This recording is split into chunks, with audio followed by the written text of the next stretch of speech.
Welcome to the 40th episode of Real Estate Advice with Victoria Mead. I'm your host, Victoria Mead, coming at you in my car today. I just finished an appointment, so sorry this is super informal. Today's topic is going to be who is hired in a real estate transaction. So obviously there's some exceptions where there's more than just these people that are hired. There's sometimes surveyors needed or, extra like soil tests or like whatever. But this is just a generic transaction. Who is involved? I will tell you. If you have any questions or you would like some real estate advice, feel free to comment, put your question or whatever, in the comments section, and I will answer it after my topic. Okay, so here we go.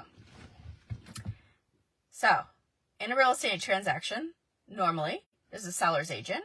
Seller's agent represents the seller. A buyer's agent. A buyer's agent represents a buyer. There's a lender. A lot of times, if it's not a cash transaction, there's a lender involved. So a lender is hired to do the buyer's financing.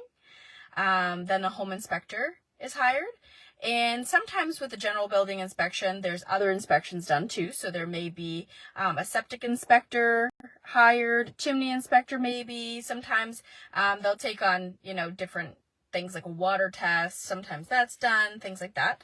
And then an appraisal is requested. So an appraiser is hired. And then a title company, or some cases, Mass uses title attorneys, closing attorneys, I should say.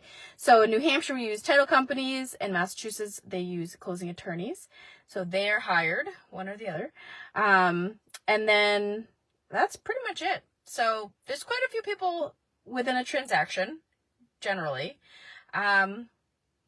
So that's where I was going with that. So I hope that makes sense. If anyone has questions, let me know. Even if it's after this video is no longer live, feel free to comment.